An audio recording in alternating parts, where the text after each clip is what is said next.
Natagpuan sa ilog sa Santo Tomas City, Batangas ang bangkay ng hindi pa nakikilalang lalaki.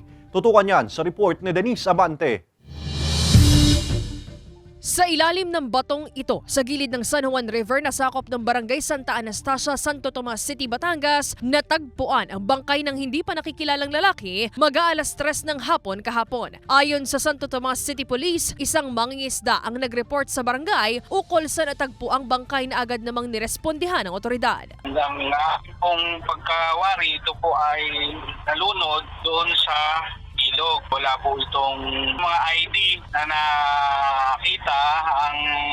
Ang suot lang po ay puting t-shirt at maiksi pantalon. Sa ngayon po, ang ating pong kapulisan ng Santo Tomas ay nagkakandak po ng investigation at nagpa-follow up po sa barangay Laurel ng Tanawan City dahil yung pong assessment ay doon po siya nalaglag or nanggaling dahil naanod dun sa ilog. Sa ngayon, nasa isang punerarya pa ang mga labi ng biktima habang patuloy pang inaalam ng pulisya ang pagkakakilanlan nito at ang posibleng nangyari sa biktima. Wala pong mga identifying marks sa katawan. So ito po ay male pero ang underwear po niya ay mga pambabae.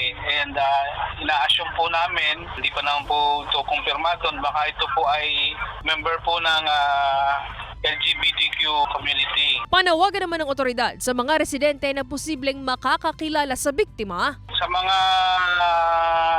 ating pong kababayan, baka po meron kayong kamag-anak na nawawala, kayo po ay magtungo dito sa aming himpilan para po ma-verify natin kung sino po ang pagkakilanlan nitong aming nakitang tao. Denise Abante, Balitang Southern, Tagalog.